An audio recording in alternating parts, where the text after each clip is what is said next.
Hey up, so today's little discussion is going to be about these beauties, valves, or tubes if you prefer, and what goes on inside them. Let's get into that. Okay, so I was doing some stuff inside a valve amplifier, and I noticed in this particular valve amplifier that the probable reason for it not working was this. Look at this valve here. It's really unfortunate. This is a nice valve. It's a Sylvania, but it is fucked.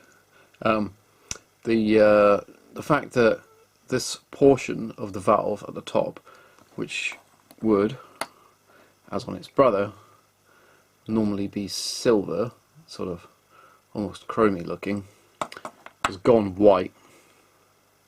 That indicates that this particular valve has lost its vacuum. Air has got to the material at the top, that would normally be silver, and turned it white. So it is no good. And the way in which it died is some sort of impact or shock damage. The envelope, the glass body of the valve, has actually come away from the rest of the envelope, the tube portion. So that provides an opportunity for us. So we're going to use this valve as our dissection candidate or victim to look at how the things are constructed. So let's talk about some stuff. So first of all, construction. So the way these things are constructed is this portion, let's get that out there, this portion here starts off as a tube. Perhaps that's why Americans refer to them as tubes. When the valve is being manufactured, the first thing that happens is this end is heated and closed over and pinched off, so then it's no longer a tube. But there you go. The electronics are all assembled, and they're sort of stuffed into the tube, and then the whole thing. Oh yeah, sorry, the electronics are assembled, and this base portion, this portion here, is created separately, as you see here, with all the pins, etc., embedded in it. And in the bottom here, there's a glass tube fused in here, and when the whole shebang is smushed together,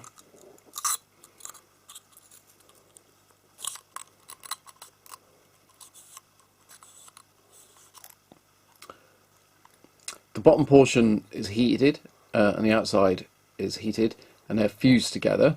Then a vacuum is applied to the tube here to get all the air out of the valve. Then the valve is heated again to facilitate that process. Then the remains of the tube are heated and removed, which leaves you with one valve. Then the valve is heated from the outside by some sort of induction heater, and the material deposited on this item in the valve is drawn, and impurities etc. are drawn toward the glass, and that's what causes this silvering to appear. So that's a metallic film inside, which is material from this portion here, which is called the getter, and other impurities and things, and a thin film on the glass, and that is referred to as the getter flash. And as you can see, on a good valve, the getter flash looks kind of silvery. On a bad valve, getter flash has gone white, or the getter flash has completely gone away. Okay, so that's that. That's how the thing is constructed. Let's talk about the electronics. So this valve is an EL84. This type of valve is termed a pentode, as it has pentode is 5. It has 5 electrode elements.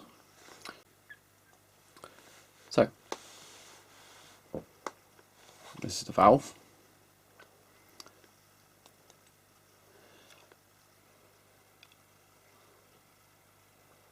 Inside this device, which we'll see in a minute when we strip it down, is something called the cathode. It runs up the middle inside this external sort of box thing. The external box thing is the plate, or the anode. That's this portion here.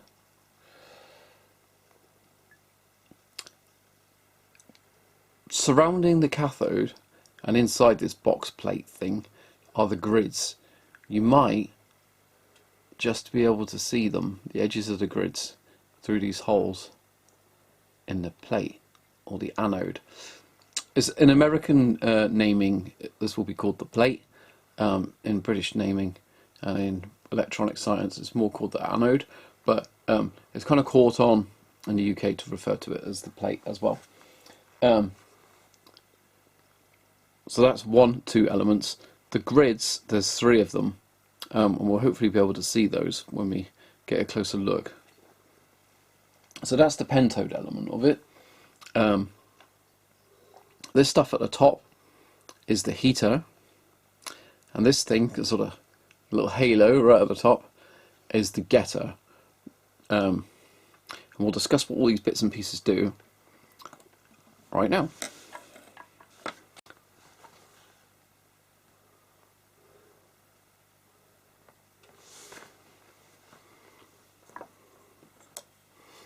So looking at the top of the valve, this stuff at the top is the heater. So an element called the filament at the top of the valve, these are the bits that glow red when you're looking at valves, heats the cathode and also heats this structure at the top, the getter. Now, as the cathode is heated, the cathode is negatively charged and the plate is positively charged. The cathode, being heated and negatively charged, wants to give off electrons that want to travel towards the positively charged plate. Okay, so the final elements of the pentode are all the final 3 elements. So we've got the cathode and we've got the anode. Cathode in the inside, right in the core of the valve. The anode or plate around the outside, and inside there, just visible, you can see the edges of it through the holes, are the grids. There are 3 grids, which makes the pentode. So 1, 2. So 1 cathode, 2 plate, 3 the control grid, which is the most important one really, and there are 2 more grids, the screen grid and the suppressor grid, both of which kind of just do tidy up operations and improve the performance of the valve. But the really important one is the control grid. So now let's talk about how the valve operates. So the filament, the heating portion, filament, heater, heats the valve from the inside of the glass envelope. The cathode, the bit right at the core inside, is negatively charged and wants to give off electrons. The anode, the bit around the outside, is positively charged and wants to receive the electrons from the cathode are attracted towards the plate or anode. The grids in here, in between the plate, the anode, and the cathode, are in the way of the flow. The control grid is maintained by the amplifier more negative than the cathode. At a certain level, the flow of negative potential on the grid, the flow of electrons from the cathode to the anode is completely stopped, and so the amplifier isn't producing any sound. The less negative the control grid is, the more electrons will flow from the cathode and get to the anode or the plate, and so the amplifier will produce sound. And this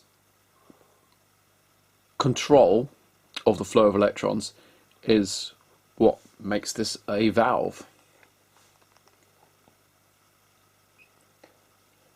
If we use guitar signal as the control source for the amount of negative potential that we put on the control grid, we can then use guitar signal completely as the control for the flow of electrons from the cathode to the anode, and that flow of electrons from the cathode to the anode can be big in terms of power. So in that manner we take the puny little guitar signal, put it on the control grid, and use that puny little guitar signal as the control to dictate large flows of electrons in the valve, thus amplifying. And obviously we can do that same thing through many stages in an amplifier, through the preamp stages and ultimately through the power amp stages to produce our mighty signal from our puny little guitar signal that we had at the beginning. So as I mentioned, this is a pentode, so there's cathode, anode, control grid, there's also the screen grid and the suppressor grid. I'll just give you like a very quick rundown on what they do. So the screen grid is maintained positive but less positive than the anode, and it will catch electrons that might kind of drift around inside the valve and unpredictably kind of create noise by getting themselves onto the anode. The final grid of the three, the suppressor grid, is negative, and it is connected to the cathode, and its job is also to catch stray electrons, but in this case to return them to the cathode. It's really pretty sciencey discussing what goes on precisely, so I think we better leave that part at that for purposes of this discussion. So let's start, well actually let's not stacking this thing up just yet. The final portions are these pieces, these white pieces. These are called micas, and these are non-conductive. They basically provide a few functions. You can see that the electronics inside the valve are sort of assembled onto the micas. Also the micas have these little arms. These are really good micas actually, because they have lots of little arms all the way around, and what they do is they support the structure, the electronics structures inside the valve against the sides of the envelope. You can see they're a really snug fit, and they don't rattle around inside the valve. That's really good. Crap valves have crap micas. Crap micas equal crap valves. There's no two ways about that. That is incontrovertible. I know there's a lot of sort of myth and mystery about valves and which ones are good, and people say all sorts of things, and some people really want to talk up really cheap valves and say they're amazing and all that sort of stuff. But that's one way to tell if you're looking at a crap valve, is look at the micas. If they are crap, the valve is crap. No two ways about that. Okay, so let's start taking this thing apart. So I think what we'll do first is we'll work around the bottom mica and we'll see if, yeah, let's just cut the base away. We'll make this thing somewhat safer to handle then as well.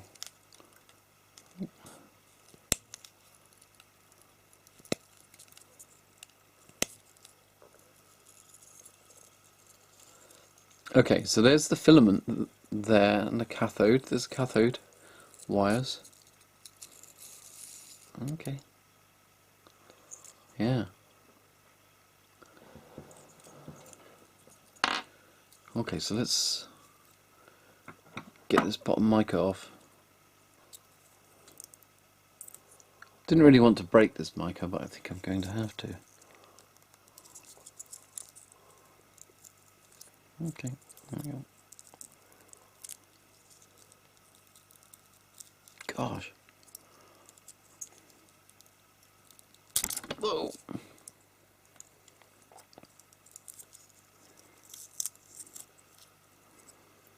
I broke the mica. Okay, can we?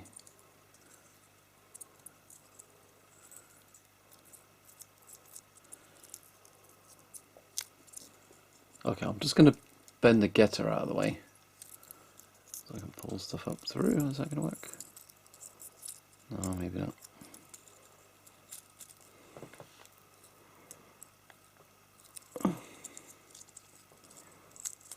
Okay.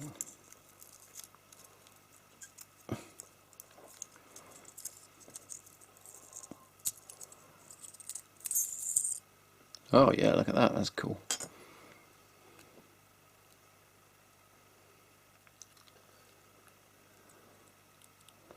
So the part in the centre is the cathode.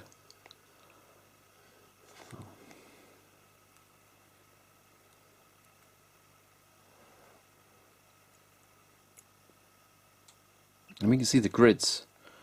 Hopefully you can see those.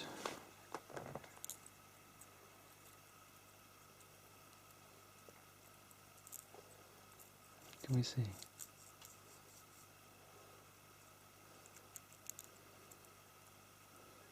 I can clearly see two of them.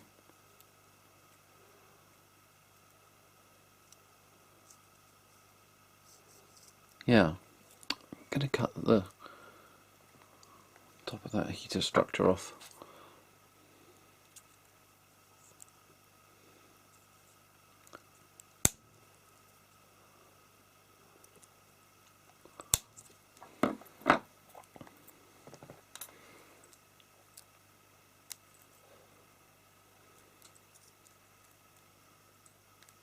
Ugh.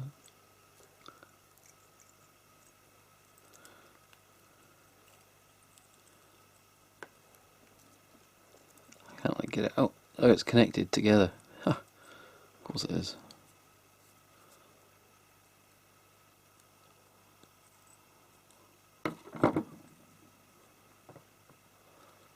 Yeah, cool.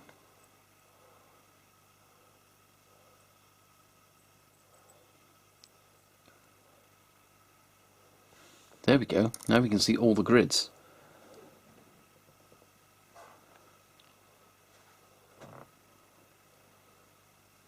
So there's the cathode.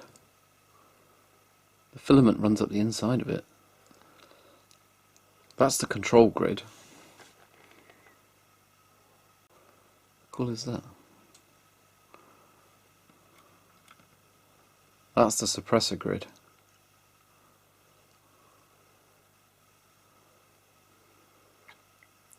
And this halo thing is the getter. That's a mica, a nice one. And that's the anode.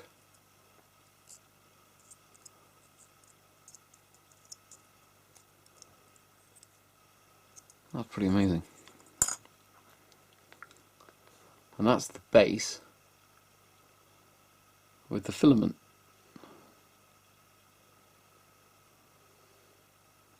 Which is the heater.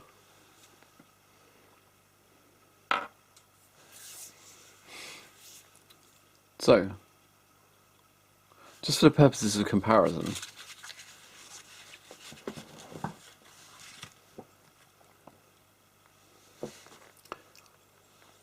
this is a moderately crap Shuguang EL84. Notice the difference in the mica. The mica on this Shuguang is fairly poorly formed. There's random holes in it, which obviously leak electrons around the place, and barely contacts the glass. Contacts the glass in just a few places, as opposed to this mica, which, as you saw, really snugly contacts the glass. I just put the thing in upside down. But yeah, I mean, that was really quite fascinating for me as well. I've never actually taken one of these things apart before. Really amazing to see just what's inside them.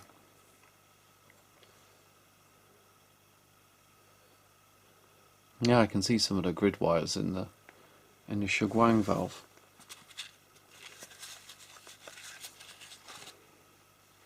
But yeah, never believe what anybody tells you if they tell you any of these Chinese valves are any good. We've got this big cache of duff valves. They all work. Ones that I've pulled from equipment and I've found not up to snuff. And it's almost entirely Shuguangs in here. Absolute rubbish. I mean, look at that. Look at the micas on that. Really short plates too. I find short plates are an indicator of poor valves. Here's one. The old Harmer double diamond from Watford Valves. They suck too. If you're interested, please comment, and I'll back up some of my opinions with some demos and stuff of various Chinese valves, Shuguangs, and Watford valve stuff. Why I think Watford valves suck, and of course these are the valves that I favour using.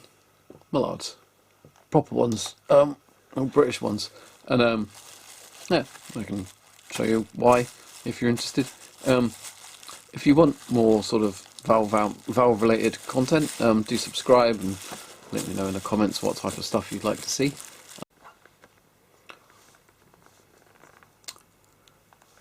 So we've established that the valve contains something like a sort of a Russian doll setup of grids of wires.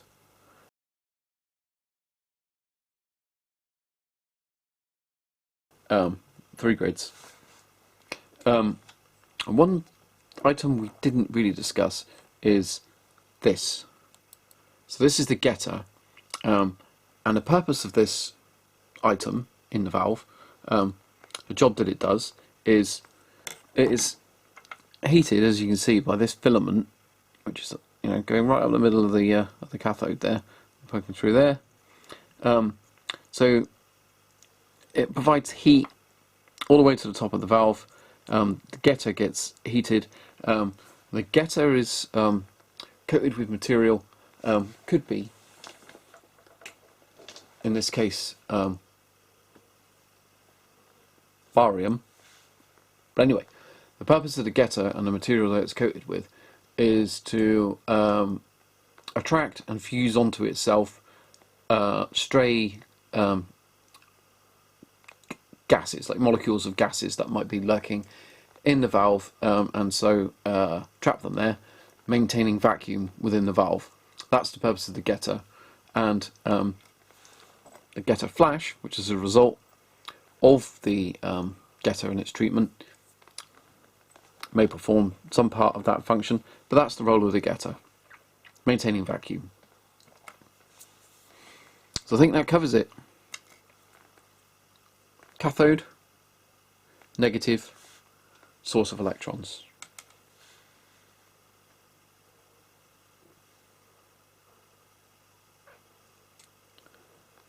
screen grid, control grid, suppressor grid,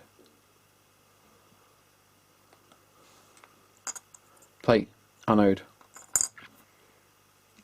that's part of the heater. I think, was it connected? Ah, no, it was connected to one of the grids.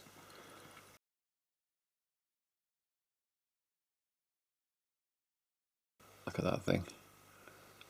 There's some of it broke as I was taking the cathode out from it.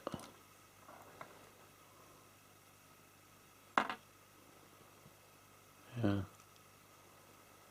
That's really cool. Yeah, as I say, thanks for watching. Hope that was of some interest and maybe to some degree educational and informative. Like, comment, subscribe, let me know what type of content you would like to see in future. I've got loads of valve amps, loads of synthesizers, all kinds of interesting things going on. Let me know what you like, what you want to see, and thank you very much.